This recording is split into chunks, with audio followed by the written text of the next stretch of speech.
All right. Shalom.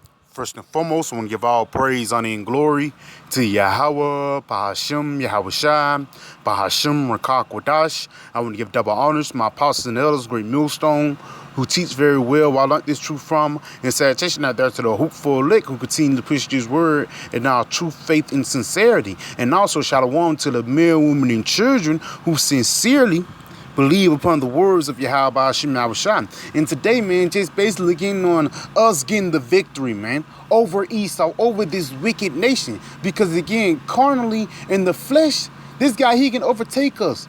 You know, he have different type of weapons, different type of technology. You know what I'm saying? Different type of biochemical, technology that can just take people out, man. But we have Yahweh Hashem Yahushua on our side. Let's go on ahead and get that. Let's start off with that. This is the book of Psalms. It's like Psalms 127. This is the book of Psalms 127. I'm going to start at verse 1.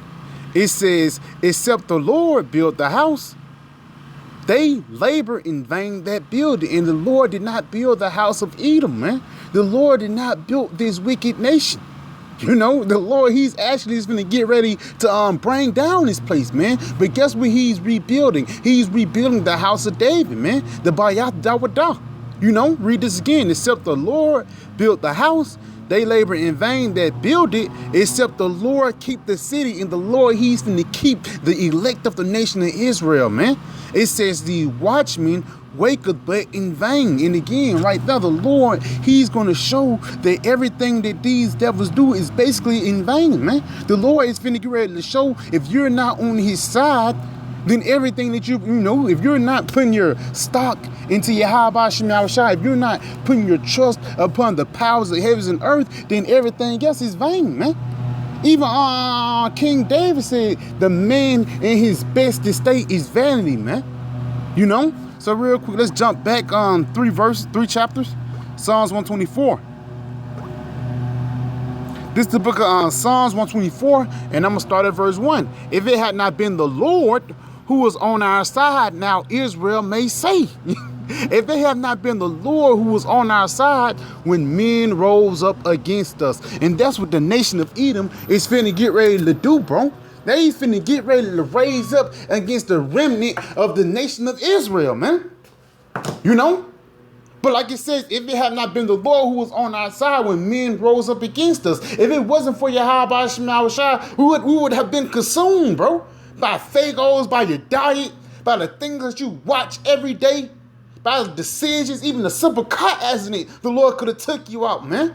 But the Lord, he's on our side. And why? Because he gave us this truth, man. He gave us the mysteries of the kingdom of heaven, bro. I say that the kingdom is within you. The Lord, he gave you the deep, dark secrets of what's finna happen in this movie, man. Which shows you that the Lord is working with us. And that will put fear in Esau's heart, man. Us knowing the prophecies, man. Us knowing that we have an inheritance and these devils are trying to steal our inheritance, man. Let's get this in Romans. Just the book of Romans 8. And I'm going to jump down. Because again, the Lord, he's with us. He's not with these other nations. He's not with Vocab Malone, man. You know what I'm saying? He's not with these other people that's trying to speak against this doctrine, man. This is the book of Romans 8, and that's why it says in one of them in Acts, I think this Acts the 8th chapter, Acts the 5th chapter, it says, leave these men alone. Because if you go up against these men, you can unknowingly go up against the Most High. Because you're not coming up against our doctrine, you're coming up against the doctrine of Yahweh Hashem Yahushua, man. So let's get this in Romans 8.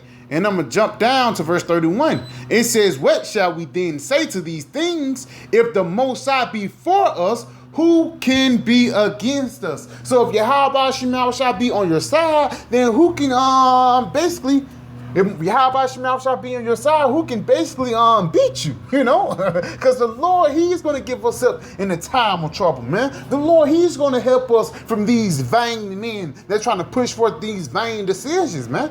Because people, this devil trying to force people to take that tiny device inside their hand, that's going to be a vain decision, man. That's going to be a vain move, but it's going to lead unto the Lord showing his power, man.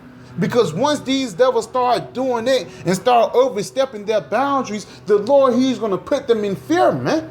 You're going to see the Lord work, and you're going to know that the Lord is alive and well. Let's go ahead and get this real quick in the book of Psalms 9, because the Lord, he's finna ready to show his power. Psalms 9, jump it down to verse 20. It says, put them, matter of fact, I'm going to read verse 19. It says, arise, O Lord, let not man prevail. And this man right here is talking about the so-called white man. You know, the one who spread chemtrails in the air. The one who put microplastics in the water, man. The one who put GMOs in Walmart, man. The one who created Planned Parenthood, man. That type of white man. Because everybody, you know, everybody who look, you know, won't judge about the outward appearance, man. But we talk about those, the elites, the Amalekites, man. The banking family, bro. Those are the ones that the Lord is not going to let prevail, no matter what these devils do, bro. These devils will not get the victory. Read this again. Arise, O Lord, let not man prevail. Let the heathen be judged in thy sight. And the Lord, he's finna ready to judge the heathens, man. Ultimately, he's going to judge you guys in the kingdom of heaven when you be in a yoke of iron, man. Continuing on to verse 20. Put them in fear, O Lord, that the nations may know themselves to be but men. And that's what the Lord's going to show you, man. The Lord is going to show you you can't beat spiritual power with carnal powers, man. The Lord is going to get ready to show these devils they're not going to be able to overtake the powers of heavens and earth, man. Because it's already written in prophecy for the Lord to take you devils out, man. Real quick, let's go right here to Isaiah 31. Isaiah 31, I'm going to drop down to verse 3. It says, now the Egyptians are men and not the Most High. Yes, man. These devils, even though they try to set their heart as the heart of the Most High, in their mind they think they're God. But they're not. You're nothing but a man. You shit just like I do, man. Ain't nothing special about Esau except his wickedness, man. You know? Read this again, though. Now the Egyptians are men and not the Most High, and the horse is flesh and not spirit. Yes, because the Lord, he's going to use spiritual powers to deliver us, man. Making food to appear, making men to disappear, men that passed away, making them, come back to life. Because what the Lord said, works I do, you shall do greater. Then the Lord bring Lazarus back to life, you know. So the Lord, he's finna great to show his work, man.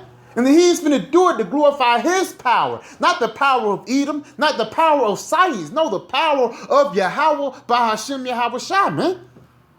You know? Continuing on, when the Lord shall stretch out his hand, both he that helpeth shall fall, and he that hoping shall fall down, and they shall fail together, man. And that's what's going to happen. Everybody whose hand you're in the hand with this guy, ultimately you're going to die, man. Ultimately, you're going to get the penalty of the Lord, the wrath of the Lord, the indignation of Yahweh Shemashah with no mixture, man. Because a lot of these guys, you know, they're really low level. You know, these agents and CSIA operatives and stuff like those are low-level guys, man. We have our eyes set upon the elites, bro. That's the true battle, man. The elect versus the elites, man. And even though the elites, they have the carnal riches, we have the spiritual riches, man, which is going to deliver us, man. You know? So let's go ahead and get a story, because that's the same thing about David and Goliath. Because yes, in the flesh, this guy, he's big, but in the spirit, we're going to overcome him, man. Let's get one precept before I get this. This is the book of Psalms 18, jump it down to verse 17. It says, he delivered me from my strong enemy and from them which hated me, for they were too strong for me. And that's what the Lord is finna get ready to do, man. Going back into David and Goliath, because that's the story I was finna touch on. Just going back on David and Goliath, carnally, Goliath was stronger than David. He had wins on. He was the champion of the Philistines. He had wins under his belt. You know, he killed a whole bunch of men. You know what I'm saying? He was oddly shaped. You know, he looked the part and all that, man. So carnally, He was stronger, but in the spirit, David prevailed. And we're going to see it in the story. This is the book of 1 Samuel 17. And I'm going to jump down to verse 23. Now, when you read this, David, he was going to see his brothers, man. His 3 oldest brothers to bring them loaves of bread and materials for the war. You know, so let's start off right here. And he talked with them. So while he bringing the material, you know, Jake just not going to drop something off and leave. No, Jake, he's going to talk, man. Jake like to talk, man. You know, it says, and as he talked with them, behold, there came up the champion, the Philistine of Goliath by name, out of the armies of the Philistines, and spake according to the same words, and David heard them. So he came out talking shit, man. You know? But he was a champion because, you know, basically, again, he had a whole bunch of wins under his belt, man. And that's the same thing with Esau. He had a whole, you know, the thing he did to Japan, the bombs he dropped, putting the nation of Israel in captivity, having the whole world under his subjection. That's a lot of wins under the belt of Esau, man. That's why Esau speak with a stiff neck. That's what Goliath was doing. He was speaking with a stiff neck. He was speaking proudly, man. Continuing on them.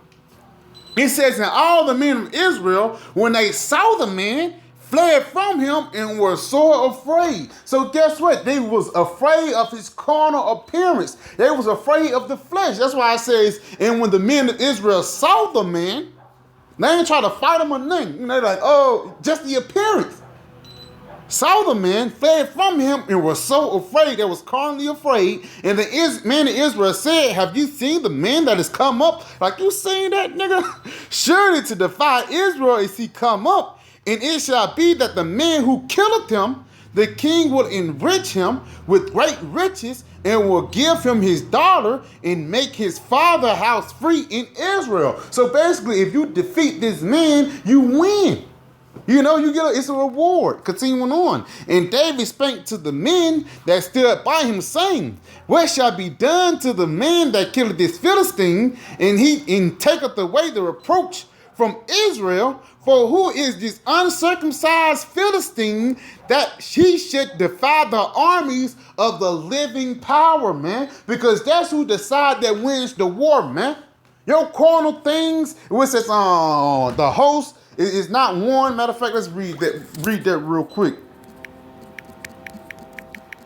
Type it up, man. Because you don't win about your carnal appearance. The Lord judges who win the battle, man. Yup, Psalms 33 and verse 16. There is no king saved by the multitude of hosts. So you can have 1 million niggas and you can still lose. It says there is no king saved by a multitude of an host. A mighty man is not delivered by much strength. And Goliath, he was that mighty man. He had much strength, but he wasn't delivered out of the hand of David, man. You know? Let's go ahead and jump down a little bit. Salakia. Let's jump down, man. Let's see the after story, man. Let's see what happened, man. Let's see what happened when Goliath tried to fight against the living power. Because it's going to be the same thing that's going to happen today. Once these devils try to fight against the living power, the Lord, he's going to lift up their standard, man. You know? Let's read this real quick. This is the book of 1 Samuel 17. And I'm going to start at verse, just going to get to the point. 1 Samuel 17, and I'm going to start at verse 40. It says, and he took his staff in his hand and chose him 5 smooth stones out of the brook, out of the waters. It said the living waters, and he put them in a shepherd's bag, which he had even in a scrip. And his sling was in his hand, and he drew near to the Philistines. So he didn't have AK-47 or this type of weapon or a damn bazooka. No, he had simple materials, man. You know, that came from nature, man. You know, and through the spirit, those stones actually represent Yahweh Shai, man. You know, but let's continue on though. It says, and the Philistine came on and drew near unto David, and the men that bare the shield went before him. And when the Philistine looked about and saw David, he disdained him, for he was but a youth and ruddy and of a fair countenance. So he was judging him on his outward appearance, man. Not knowing that you was going to be taken by that young, ruddy man, man. You know, he was basically King David. He was young. handsome. He ain't had no scars on his face. He ain't catch no hair for real yet, you know. Continuing on though, it says, and with the Philistines, it's like, and the Philistine said unto David, am I a dog that thou comest to me with staffs? And the Philistine cursed David by his gods. And the Philistine said unto David, come to me, and I will give thy flesh unto the fowls of the air and to the beasts of the field. So basically saying, let it be over quick, you know. And then said David to the Philistines, thou comest me with a sword and with a spear and with a shield, but I come unto thee in the name of the Lord of hosts, the power of armies of Israel, whom thou hast defied. Yes, man. Because, you know, people, they're gonna come to us with knives, you know, with guns and things like that, M-raps and cyborgs and sentinels. You don't know how these devils are gonna come into us. But they're gonna come to you with some, you know, different technology, man. Something that's above an AK-47, which shows you that these other camps that carry guns are off, man. Because King David, he didn't come to Goliath with a weapon. He came to him in the name of the living power, man. Even though a brother got something, you know, if you got your papers right, it's all good, but you don't trust in it. You trust in Yahweh Shema Shah. Let's get a precept to back that. Look, this is the book of Psalms 44. Yep, Psalms 44, and I'm going to start at verse 6. It says, for I will not trust in my bow, neither shall my sword save me. Yes, man. So the sword is not going to save you from the day of wrath. The sword is not going to save you from the sword. Esau. You know, you trying to go 3 from 3 with Steph Curry. How are you going to try to go head to head with him when that's his thing? Let him have it, you know? Just go back into your thing. Go back into your groove, which is what? Yahweh Shema Shah. You have to always realize, man, every time that we was in a niche, every time that we messed up, back in the time of judges, you know, back in the time we mess up and we get discontinued from our power, once we called upon him again, in true faith and sincerity, the Lord deliver us, man. And the Lord, he have certain men that's coming back unto him. That's going to call upon him once this devil come down with great wrath, man.